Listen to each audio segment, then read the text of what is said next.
Miqtë Prizmus. Sot në mjediset e Kinema Republikës u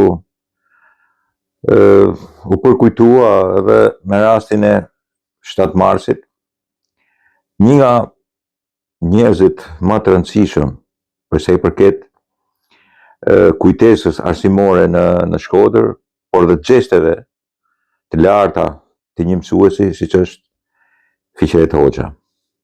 Më kishin ftuar dhe mua, po ky nuk është lajmi.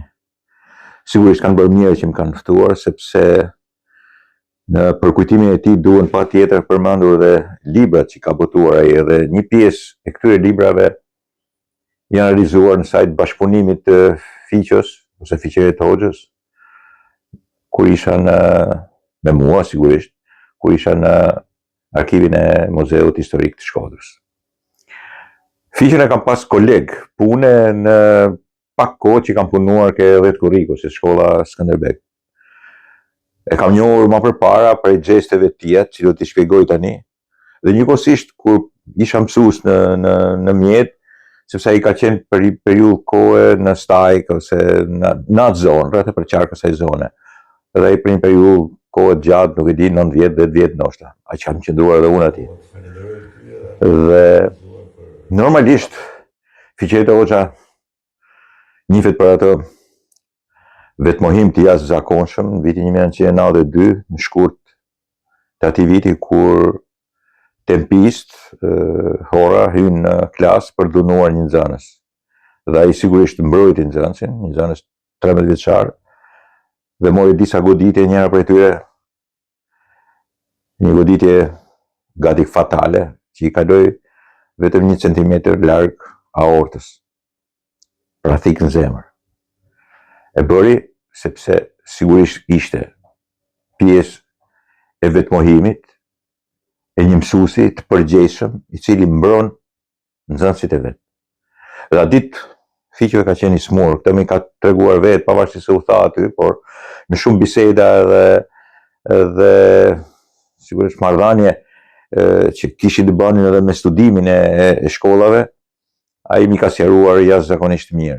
Aktiviteti ishte i bukur, kishin ftuar shumë prej kolegëve të tij, ishte organizuar jashtëzakonisht mirë edhe nga shkolla, nga drejtoresa e shkollës, nga psikologja, sidomos ajo ishte drejtuesja e eventit, dhe me shumë pasion, me shumë kurajo, më rriti të nxirrte një nga aktivitetet që janë për të marrë shembull për arsimin në Shkodër. Folën prefektja, në kryetarja e bashkisë, folën shumë përfaqësues të institucioneve, drejtoresa arsimore, me superlativa dhe fjalë të shkëlqyeshme për Fiqeret Hoxhën. Dhe normalisht duhet të tregohesh edhe historia e tij, e shoqëruar me këngë, me vallet e fëmijëve, me këngët e tyre, pritnin të shkretët e vegjël atje me gëzimin e tyre për të vazhduar aktivitetin, dhe ata të bënin ekzibicionin e tyre. Salla ishte plot, salla ishte jashtëzakonisht e mbushur, sepse sigurisht është një aktivitet edhe për një njeri që e njohin, edhe familje shkodrane, qytetare shkodrane e nderuar, ishin fëmijët e tij, ishin djemtë e tij, cilët përfaqësonin baban e tyre në aktivitet. Folën jashtëzakonisht mirë, foli edhe ish drejtoresha e asaj kohe. Unë kam punuar në atë kohë Dhet Kurriku, se Skënderbeg, kur ka qenë Majlinda Hoxha drejtoreshe dhe Fiqereti Hoxha, nuk janë kushrime njëri tjetrit, po kanë qenë bashkëpunëtorë shumë të mirë. Ishte një drejtoresë shumë e mirë, shumë e butë, shumë e arsyeshme, edhe Fiqoja po ashtu një edukator, një prind i shkëlqyeshëm i nxënësve atje. Dhe nuk ishte periudhë fort e lehtë, ishte periudhë që sonte këto ndryshimet e maratonat nganjëherë. Pastaj, pikërisht organizatoria kryesore më bëri edhe mua ftesën që të flisja. Sigurisht të gjithë folën kam, por ajo preferoi që të bënte intervistë në emër me mua. Sepse më nderoi në këtë lloj mënyre, sepse sigurisht e dinte që unë do flas, do tregoj pjesën kryesore të botimit të librave të tij dhe punën e tij në arkiv. Edhe mundova ta sqaroj. Ta sqaroj me një lloj pasioni edhe nga ana ime, për të vlerësuar jashtëzakonisht figurën e Fiqeretit. Sepse vetëm një lloj pasioni i cili është i pashtershëm që do produkt, do prodhim edukativ. Këta në kohën e sotme mezi e kuptojnë këtë fjalë. Që sigurisht ato janë prodhime edukative, arsimore, po të doni. Megjithëse unë parapërqej them edukative. Dhe një farë mënyrë këtë leksion bëra edhe përpara sallës. Edukative, sepse sigurisht ata që janë mësues janë edukator, nuk janë thjesht arsimtar. E kemi kaluar kohën. Dhe Fiqo është shembulli më i mirë.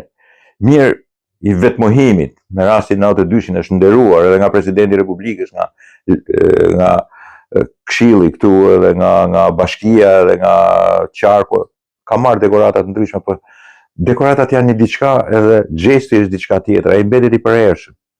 Dhe gjesti tjetër shumë i madh për Fiqon edhe për mua njëkohësisht, të ditëve të shumta që kemi bashkëpunuar ke arkivi i Muzeut Historik, ai sigurisht e bisedoi atë produktin e tij ose nxjerrjen e librave edhe për Dhet Korrikun ose Skënderbekun, edhe për shkollën e Parrucës, por në përgjithësi për arsimin në Shkodër, pjesën më të madhe të këtyre elementeve i mori pikërisht në arkiv. Unë ndërkohë kategorizoja dhe nxirrja dokumentet, Fiqo i kalonte nëpër dur, merrte çfarë kishte nevojë. Megjithëse ka studiuar dhe ka shkruar dhe ka mbajtur shënime nga më të ndryshmet, kishte metodën e vjetër të tij, e cila ishte shumë e lodhshme, por gjithsesi ai këtë e bante me qefin më të madh. Aq sa ju tregova që i thosha shpesh kur rritemi 2 orë hiqi syt nga arkivi, nga letrat, sepse pastaj nuk do të japësh më, nuk do të jesh i zoti më që të kesh produktivitet. Në përgjithësi në arkiv, ata që punojnë, po kaluan 2 orë, duhet bëjnë një pushim dhe pastaj ti futesh edhe herë punë, sepse përndryshe humbet aftësinë për të qenë i vëmendshëm. E kujtoj ashtu duke ardhur me biçikletë, duke mbështetur biçikletën, Fiqon, edhe gjithmonë i vrullshëm. Fiqo ka qenë i vrullshëm. Ishte i vrullshëm. Dhe kishte dëshirë të ishte sa më i kompletuar për sa i përket zgjidhjes së problemit aty për atë problem që kishte ardhur. Ishin ditë shumta që vinte herë mas here, vinte në orare të ndryshme, mjoftonte, merrte telefonin dhe vini me bashkëpunonin. Ju tregova edhe një episod ku nuk kishte qef me pi kafe shumë, por dikur lodhe them hajde pim një kafe. Kafeja ishte vetëm 150 metra larg, por rrugës na ndaluan 2-3 vet, edhe mua dhe atë, dhe u vonu një çerkore për me shku deri atje në fund ketët. Bes, a kthehemi sepse sigurisht duhet me kisha në mend që të bëja edhe këtë dhe kam frikë se harroj. Hajde, ma Fiqo, i them kthehemi, se pim as kafen, sepse ishte i vendosur për të bërë punën. Dhe kjo ishte parsore, ishte pasion. Ishte parsore e tij. I ka dhënë Shkodrës edhe Shqipërisë ato 2 libra fantastik. Sigurisht kam bërë recensionin, njëri prej tyre, e kam ndihmuar shumë edhe për korrigjimin dhe ndaljen në dritë librit, është një nga dritë shikimet e botimeve nga më të mirat për arsimit mundshëm. Dhe këtë e them jo se kam marrë pjesën, por se duke marrë pjesën, di se çfarë ka libri. Duke korrigjuar gjithçka, duke pa çdo dokument që ka dalë atje, çdo dialog, çdo gjë, sigurisht e kam kaluar gjithë nëpër dorë. Jam krenar sepse sigurisht është bërë një punë e jashtëzakonshme. Kanë dalë qindra emra, aktivitete dhe arsimi, edukimi shkollor në Shkodër i ka 2 libra, prodhim fantastik, i një mendje pasionante dhe një edukator i fantastik si ka qenë Fiqeret Hoxha. Unë i falenderoj drejtorinë e shkollës aty dhe të gjithë ata që morën pjesë, të gjithë ato që folën fjalë të mira për Fiqeretin. I falenderoj sepse sigurisht nuk janë duke nderuar vetëm Fiqeret Hoxhën, po janë duke nderuar në përgjithësi arsimin, edukimin e brezave. Edhe Fiqo ashtu ishte, një edukator. Më ngjeu një letër që kishte bërë i biri. Të falenderit për gjithçka më ke ndihmuar. Ai gjithmonë i përmendte fëmijët, sigurisht familja ishte parsore për të. Edhe me mua, në bisedat që kishte, normalisht fëmijët i përmendte gjithmonë, ishte krenar për to. I vite keq se dikush i ikte, s'do rrinte, sapo kishin filluar të fluturonin atë kohë, më vonë kur e kam takuar, deri në momentin kur e kam marrë vesh edhe vdekjen e tij. Sigurisht bëra një emision, e përkujtova, isha nga të paktet që po e përkujtonin në Shkodër, po këtë i bëja sepse sigurisht unë e kisha njohur, e kisha bashkëpunuar me të, e dija se kush është. Pra, normalisht nuk kisha nevojë për asnjë lloj shtyse dhe nuk më interesonin tjerët se çfarë mendonin, çfarë bënin. E njihja vetë, ishte njohja ime personale me të për ta nderuar, e sidomos në momentin e vdekjes. Kur ishte një moment shumë i keq, se ishte izoluar gjithçka dhe nuk merresh vesh, ishte fillimi dhe përfiqen vinte jashtëzakonisht keq. Dakor, miqtë e mi, ishte një aktivitet shumë i bukur. Falenderoj sidomos psikologen, ata që sigurisht është personi pasionant i cili organizoi, besoj edhe drejtoi këtë lloj eventi, i cili po e përsëris edhe një herë, duhet të jetë shembull për shumë evente të tjerë, se bëhet me dashuri, e bëhet me pasionin më të madh të mundshëm. Dakor, miqtë e mi.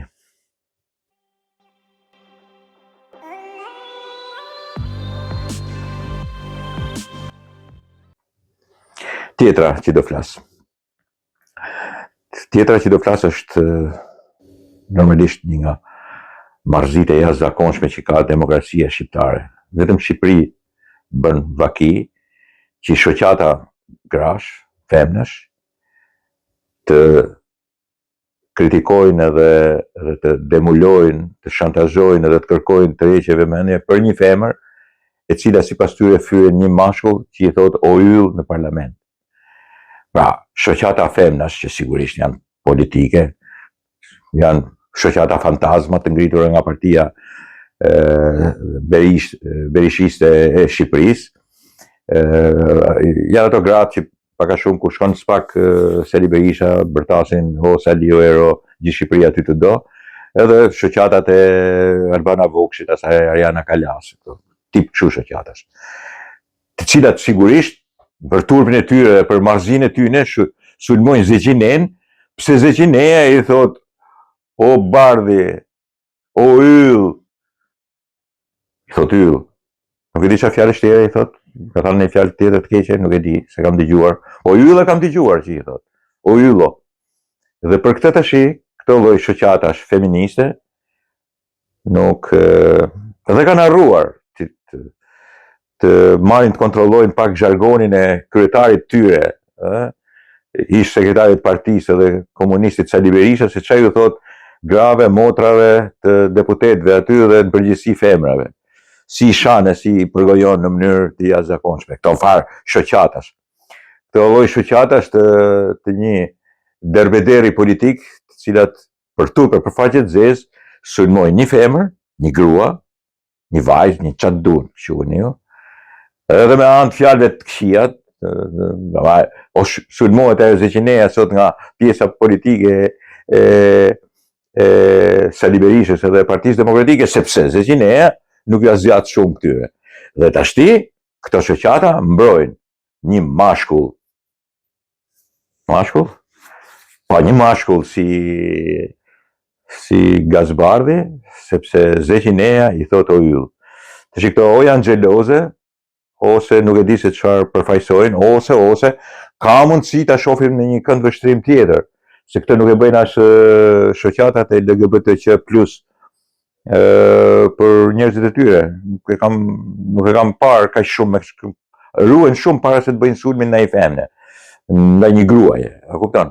Nuk e di, se kam parë asnjëherë, shoh vetëm kësaj radhe.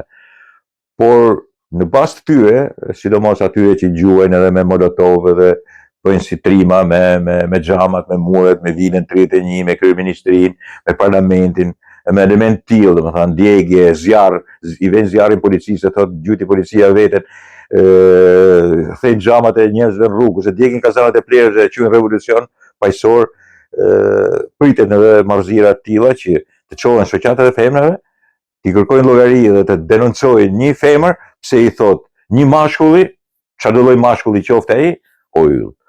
Këtë e bëjnë vetëm berishkat. Sepse deri tani themi berishkët për meshkët, po kam përshtypjen që janë më keq këto Berishket se sa vetë Berisha. Dhe po jo lejnë dorë këto nuk gjujnë as me Molotov, këto mund gjujnë edhe me armë. Këta mbase mund të si më thënë, përvijojnë luftën edhe me akte tjera akoma më të mira se sa kaq. Dakord? Ja, kjo është edhe puna. Zeqineja akuzuar nga 17, dikush 15, dikush 17 shoqata që kërkojnë llogari Zeqines pse i ka thënë o yll Gazbardit. Ta kaloni gëzuar miqtë mi. Kaq kisha për sot.